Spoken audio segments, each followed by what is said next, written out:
Welcome back to the Pro Football Pod. We are bringing you the Week 9 recap. So much energy brought to you from the boys directly to your veins. Are you guys ready for this week? Hell yeah. Last week I expected it to be such a dud with all the backup quarterbacks and just no-name quarterbacks we were watching play, and the Vikings had a rookie and then Josh Dobbs who had been there 3 days. The games were actually kind of like entertaining. It was a sweet surprise, so I'm hoping we get a little bit of the same this week. Yeah, we're going to get to dive into those previews.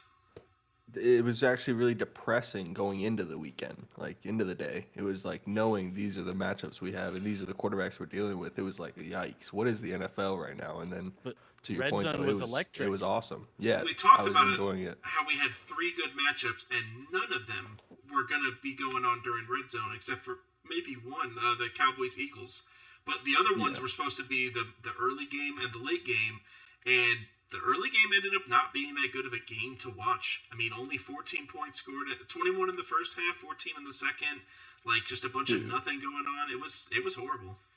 That strip from Tyreek, like, that was not a catch. The man received the ball and took one step and the ball was out. Like, where was did y'all see it? I know you're Finns fans. Well, because it was under 2 minutes, he was unable to challenge the call. Yep. So it was on them to review it, and they felt like it didn't show enough for them to warrant a review. I don't think it would have gotten overturned anyways, because he did have the ball and he started to like move backwards, which is a football move. But it's also a touchdown. So how do you not review it? It's a touchdown. It was reviewed. It was reviewed, but like it wasn't. But there wasn't enough to overturn it. Dude, I mean, I watched it and thought as soon as I saw it, it's not depressing. A catch. Now, both the Eagles game and last night's game, I mean, maybe last night's game was just so entertaining to me as a Dolphins fan because I got to see the Bills look like they've completely fallen apart. We said it in the offseason, and maybe nobody listened because of what we wear on our heads, but me and Justin tried to say, the Bills, their window is closed. They are no longer on an upward trajectory. They are on a down, and they're not good anymore, and everyone's seeing it now. It's nuts. Like, I mean, it's cool to be kind of somewhat validated until, the Bills go on and make a deep run in the playoffs. Exactly. It's just bound to happen. But, I mean, it is, though. You are seeing to where if you take Stephon Diggs out, they have nothing. Like, Dalton Kincaid absolutely went off last night. He was awesome. But it's just, you're seeing that it's just not enough. Now, I don't know if it's because they don't commit or have the ability to have the ground game unless it's Josh Allen running the ball. Dude, he has more rushes than the rest of the team combined last night. He had 8, 6 for James Cook and 2 for Latavius Murray. That's not going to win you football games. No, not unless he's Lamar Jackson. Which he's not. Everyone's been trying to say he's White Lamar for a while now, and he's not. He's not as fast. He's not as agile. He thinks he's Brett Favre. I actually heard it on a show today, and it sounded perfect. Everyone's been talking about this guy like he's Brett Favre, when really he's Dante Culpepper.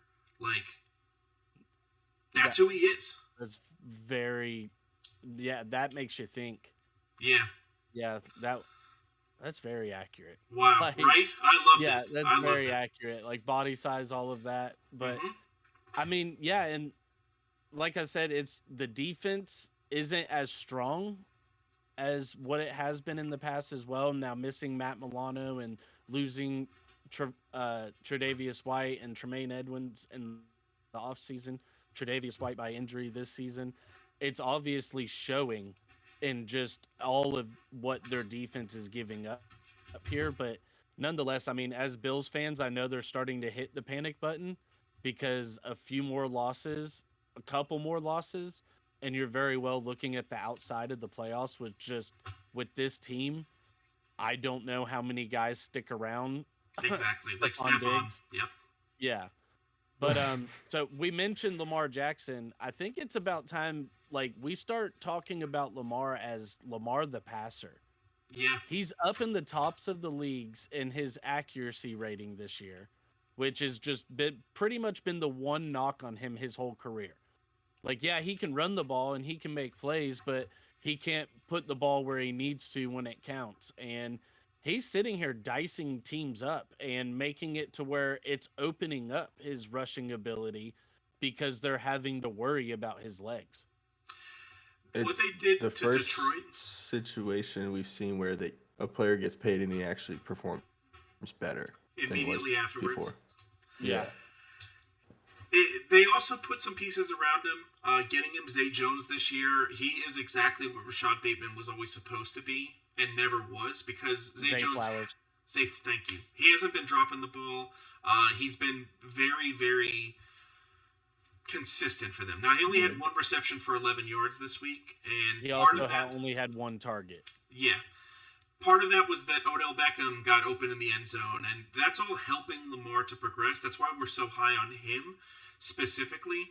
Now, he's had 2 off weeks in weeks where he played amazing. But for fantasy, he didn't really produce at a high level, but he didn't also need to. Against Detroit, he had 357 yards passing with 3 touchdowns. He didn't need to do any of that, and they realized that they're going to be coasting to a number 1 seed. He's only got 1 or 2 more rough matchups. He finishes it off with San Fran, and he has to play Cleveland 1 more time, but he gets to play him in Baltimore. I don't even think that's a rough matchup for him. Any game in Baltimore, he's an easy decision, and he gets 3, 4 more home games. You know his stat against the NFC teams? He loses a lot of them, right? No, he's only lost 18-1. Yeah, that's right. Dominates the NFC. The NFC's not really been much competition for most of his career. The AFC, over the last 5 or 6 years, has become the powerhouse conference. So, I mean, I understand that statistic a little bit. Now it's starting to change though with that kid the down kid? there in Houston. Man, did the And Panthers I want to really give Austin make that his big of a props. mistake? I did too. Whenever I was thinking about Because this Austin episode, was pounding the table for C.J. Stroud The all only one. offseason. Literally, like, And what are you I'm guys still talking not about? completely out on Bryce Young. Like I said, every quarterback now gets a 3-year window with me. agreed. But it is looking like the Panthers are sitting there looking at each other like, holy shit, guys, did we make a mistake? And that's where there are those rumors to where Frank Reich and Josh McCown, the quarterback coach, they wanted Stroud, but the owner wanted Bryce Young. And now you hate to know that, and it's almost like the same story with Tua versus Herbert all over again. But I mean, dude, the way the kids played all season, what he just did this past weekend, and he's only almost doing cried. this. He's only getting better. I almost cried, bro. Like, the dude's just out there. Come on, left, right, slinging it. He's got his 14 dance. touchdowns with 1 interception on the year. yeah. And I just like CJ to Stroud is. pat ourselves he had on the the Jamar back Chase because we thing. called when that interception was going to come. Literally, you heard it here first. He had the Jamar Chase bug where people were out on him because he threw a pick in preseason. Like, he just didn't look like the guy in he threw preseason. a And I was bunch like, of picks in still, preseason. please hold off. Like, Which is the right time to this throw him. dude. I'd never pay attention to preseason. Ever, Like, dude. dudes are out there trying stuff. Everything's so vanilla. Yep. Your reads are very vanilla. Everything's almost 1-2 read at max type of throws. Like, never buy into preseason. Nope, never. But ever, this ever. is a perfect example why you should watch college football, so you know what these players are going to be like coming into the NFL. You're not just like, oh, I wonder what he's going to do this week. Like, you know what his tendencies are.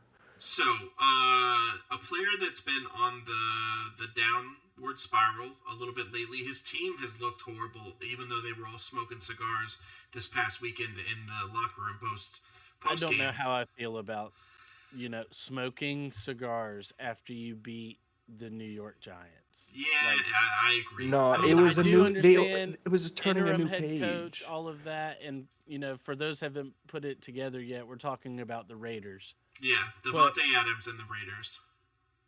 Smoking cigars after you guys beat the Giants, I get it. Like, rally around the new interim guy, like, just light a spark in that team, and who knows, they could go on a run here. But New Come interim on. coach that Act like you've been there before. he was an ex-Giants player too. He used to play for the Giants. Yeah. I think that we said during the preview episode that the Raiders were going to win. That they had the fired the head coach and they've got the interim head coach buff, which wears off after 1 week. So don't think that they're going to win again this week. They're going to lose again a lot for the rest of the season. They play the Jets this next week, so well, I don't maybe know. not this week, but they're going to lose a lot for the rest of the season. You still talking about the Raiders? We're still talking about the Raiders. Dude, they had a buff. Stop Can what we you're trust doing. Davante Adams? The Raiders are America's team now, bro. We took them over. We brought them in. They got great talent over there, great defense. Max Crosby, Davante Adams, Josh Jacobs. I mean, they got a swollen Derek Carr at quarterback. It's beautiful. They got what it takes to go to the Super Bowl. Okay, so the Davante Adams Raiders. Davante's got 14 targets over the last 2 weeks with 5 receptions and 45 yards over the last 2 weeks. Highest paid wide receiver in football. Now, those were 2 middle-of-the-tier matchups, and this week he's got the Jets, who are the best team against receivers in football. So, I don't know if the rest of the season, if there was really a time where we could say, like, oh, we shouldn't start Davante Adams this week. But this is definitely a time where I'm terrified to start him. I'm looking for so many other people to start over him that I'm looking at wide receiver 4s that have potential upside that are likely going to do more for me than Davante whenever he's blanketed all game. Well, Tank Dell, obviously. He's a wide receiver 3, potentially wide receiver 2. If you look at Tank Dell, we'll talk about Tank Dell later, but if you look at his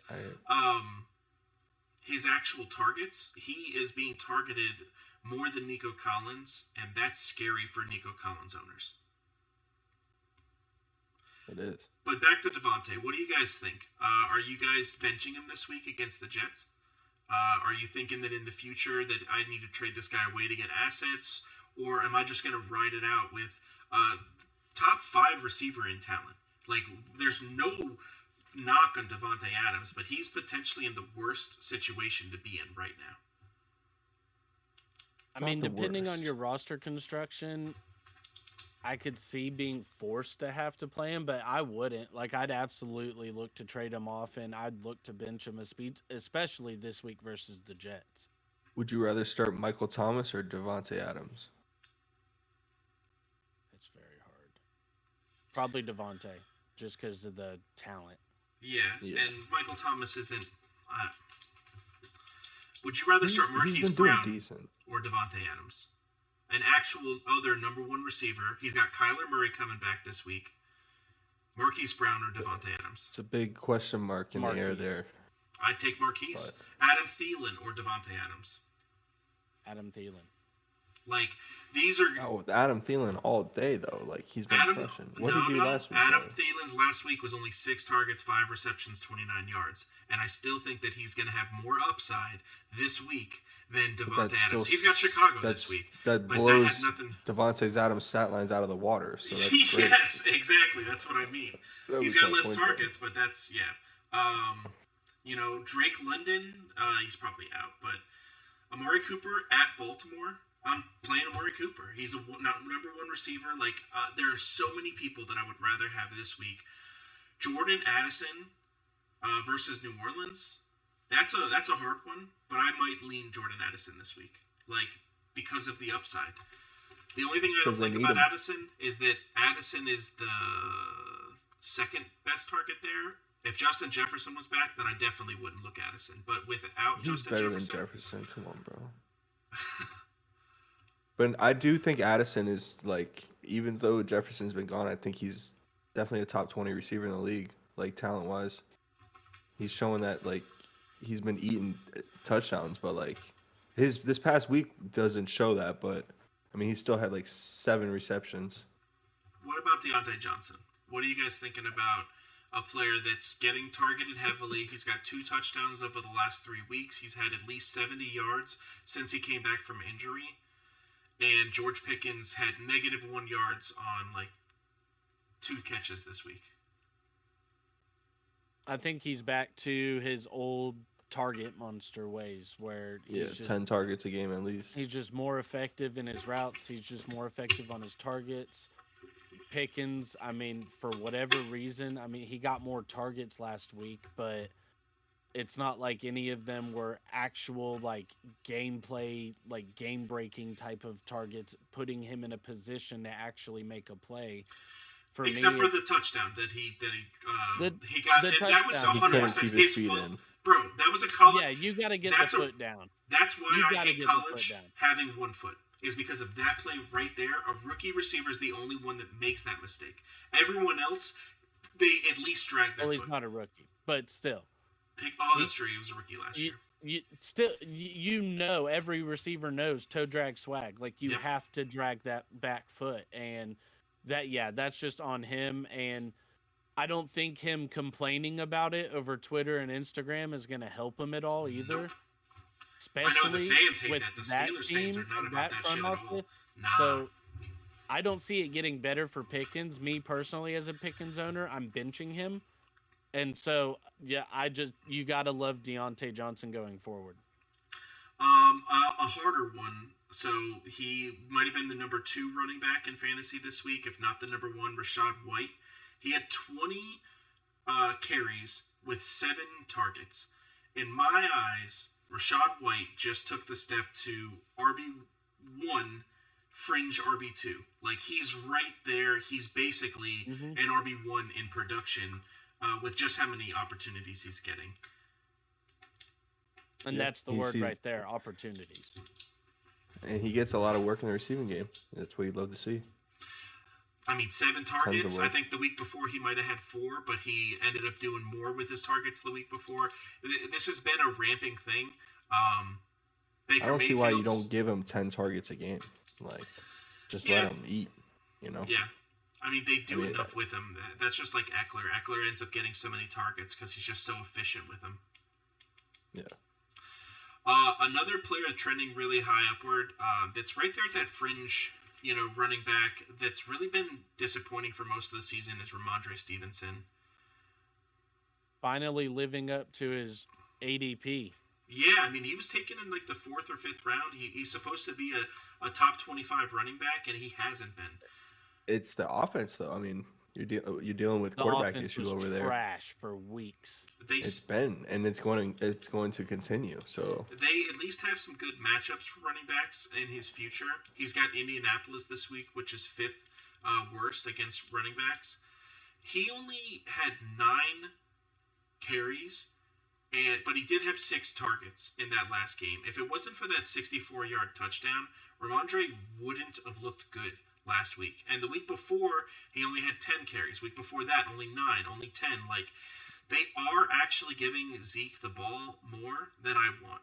And I think part of it, too, is what we just talked about, how bad their offense is. They're not on the field often enough for him to get these big, long drives to get 15 or 20 carries in a game. It's just not possible with how often they're touching the ball. Yeah. I gotta agree with you there. I don't think that, like, I'm gonna make him like an every week starter on my team, but he's a flex on my team, the one that I have him on, and I'm probably gonna put him in as my flex most weeks because of what he's looking at coming up. After the bye week, next week they get the Giants, then they get the Chargers and Pittsburgh, and then they get the Denver Broncos for the last week of the season for the fantasy playoffs. I think you can't ask for better. There's only one bad game that he has, which is Kansas City. And Kansas City has been rough against the run, but if I don't know, that's probably a game that you sit him. You don't play him for the getting to the championship game, but if you make it to the championship, Ramondre Stevenson season's all day open. Tight ends are probably the hardest position to find value in week and week out.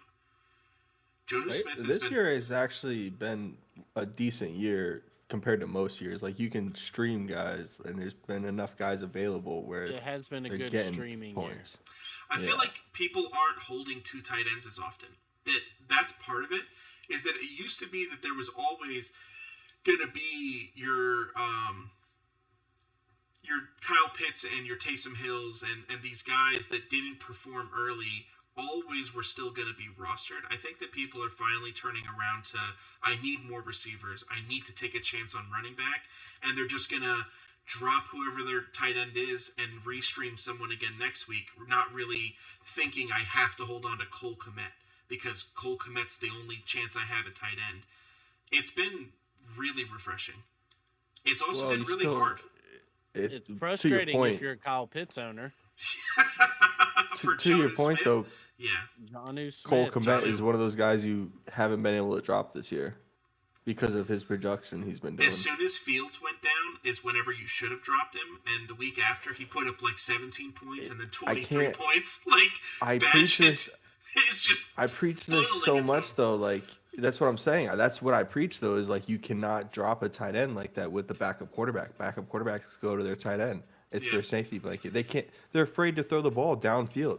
Have you ever been on a football field throwing the ball in the NFL? Pretty scary. Cole Kmet has 18 targets. No, I do VR though. You know? Cole Kmet has 18 targets over the last 2 weeks. That's freaking crazy. Yeah. Like that's a tight end. Just saying. So the player that we actually want to talk about though is Jonnu Smith. Jonnu Smith is sharing targets with Kyle Pitts, and they're basically doing a 50-50 like tight end by committee bullshit, which I don't totally understand from a competitive standpoint. I think it's just to piss off fantasy owners. But yeah, last week he had exactly 100 yards with a touchdown with a rushing attempt at the goal line. So they tried to give him a second touchdown just to piss everyone off. No, they try to feed the best monster they have on their team. He's a giant. He's massive. Throw him the ball at the freaking goalpost then, like you're supposed to. That's what he's there for. Don't give the big guy. I don't think that the concept of we need Marion Barber because we're within the 2-yard line to just stuff this ball up in there is really the best way to score touchdowns anymore. I think your Alvin Kamaras that are able to be elusive and hit just the right hole and squeeze in there is so much more impactful than having a big, slow guy that the hole closes up by the time he gets to it.